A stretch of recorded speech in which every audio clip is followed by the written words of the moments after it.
The brass nameplate on my desk read Sophie Harrison, financial analyst, but it should have included family ATM in the job description.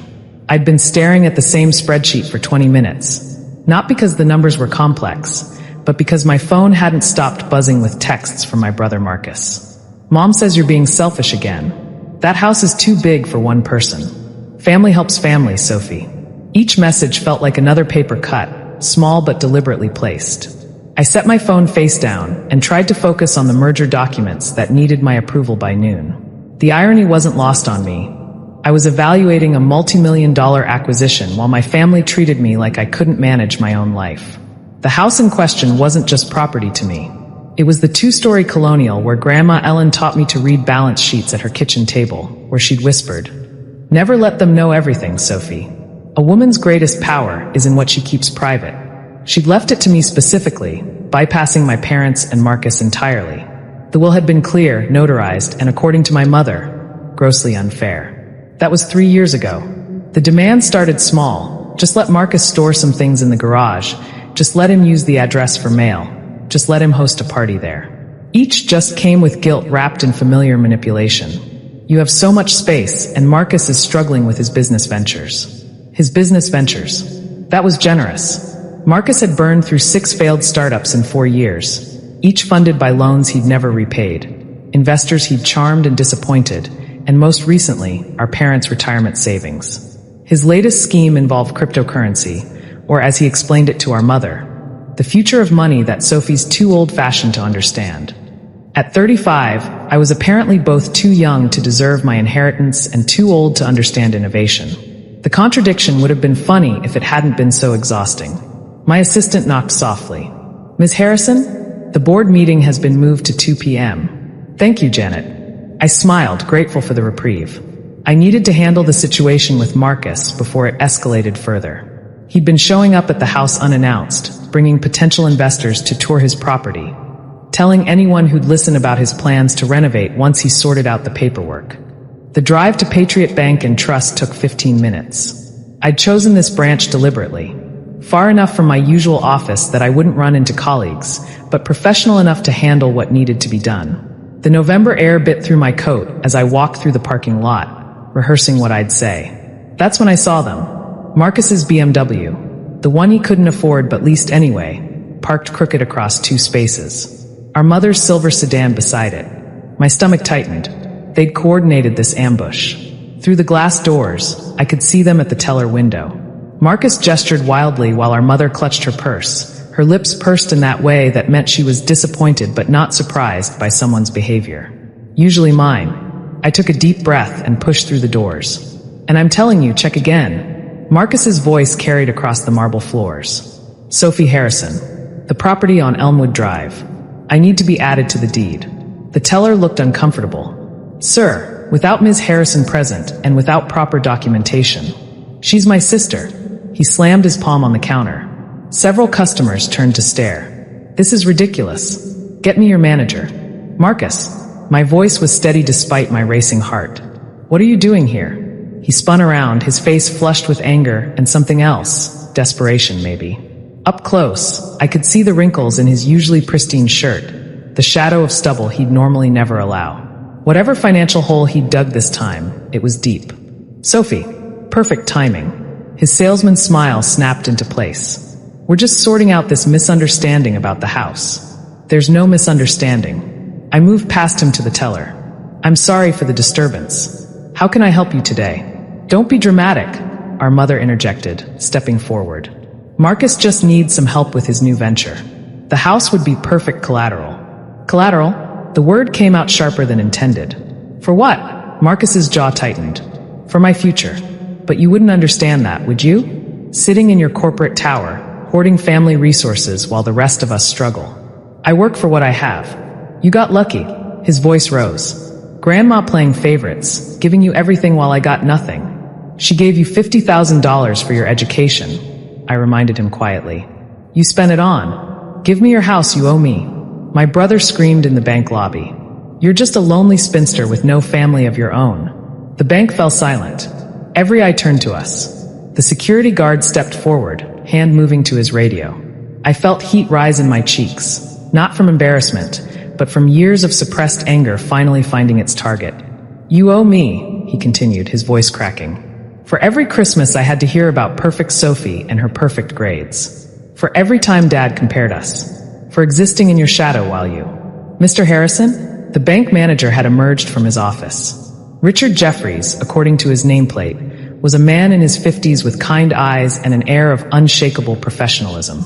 He approached our group with measured steps. "Is there a problem here?" His gaze moved between us before settling on me with a flash of recognition. "No problem," Marcus snapped. "Just a family discussion about property that belongs to—" "Mr. Harrison," the manager interrupted gently.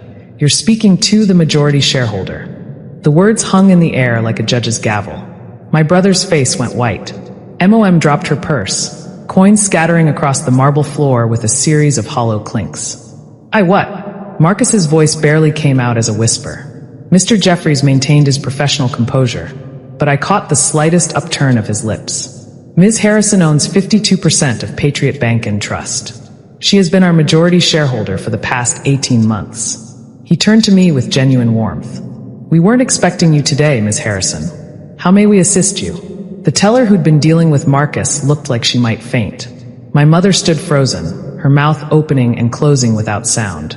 But it was Marcus's expression that I'd remember forever. The moment when all his assumptions, all his superiority, all his entitlement crumbled like a sandcastle at high tide. That's impossible," he managed.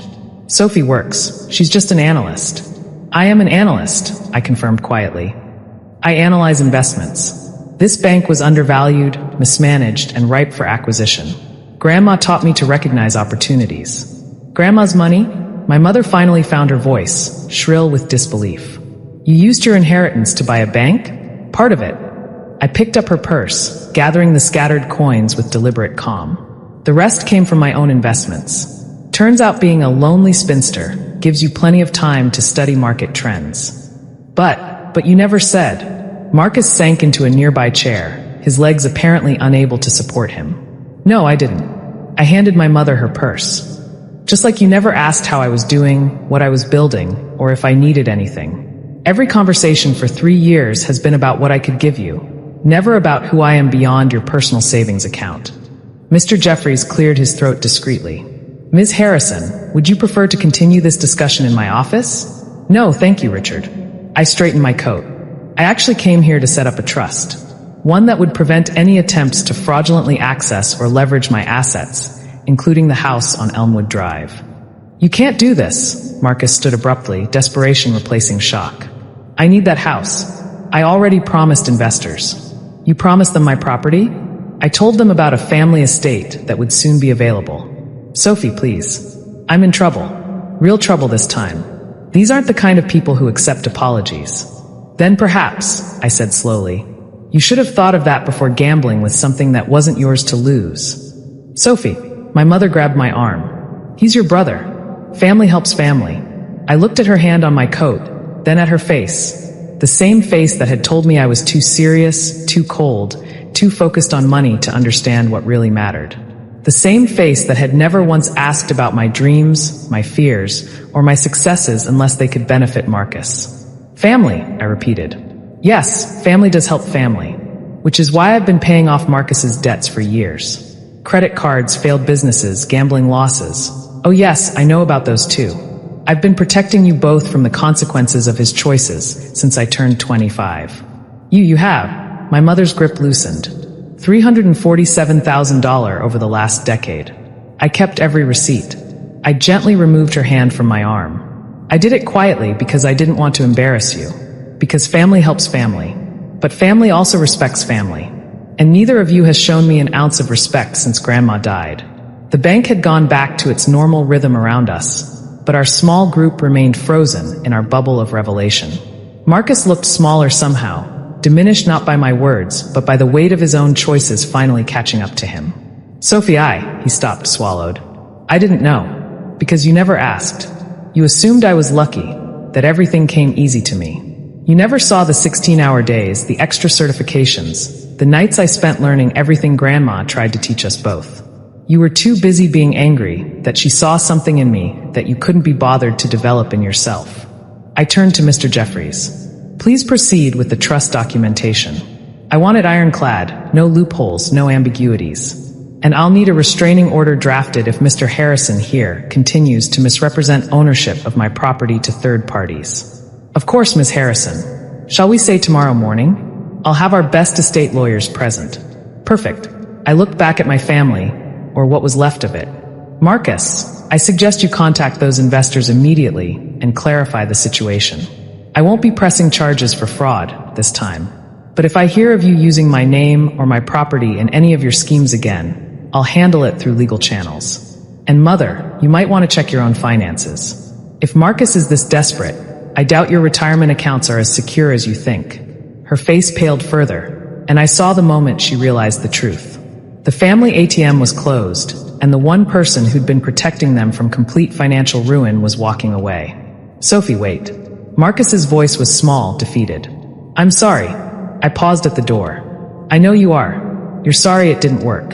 You're sorry you got caught. You're sorry the well ran dry. But are you sorry for treating me like a resource instead of a sister? Are you sorry for the years of dismissal, the jokes about my empty life, the assumptions that my success was luck rather than effort? His silence was answer enough. Goodbye, Marcus.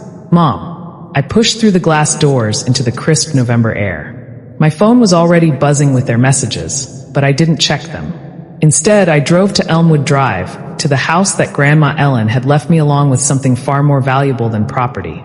The wisdom to know when to reveal your hand and when to walk away from the table. That night, I sat in Grandma's kitchen, at the same table where she'd taught me about compound interest and calculated risks. The house was quiet, but it wasn't lonely. It was peaceful. For the first time in years, I didn't feel the weight of unspoken obligations or the drain of one-sided relationships. My phone lit up with a text from an unknown number. One of Marcus's investors, no doubt. I blocked it without reading and poured myself a glass of wine. The good stuff I'd been saving for a special occasion. Turns out, choosing yourself is about as special as occasions get. The next morning's news would carry a small item about a local businessman filing for bankruptcy, about investors left empty-handed, about promises that turned to smoke. But that night,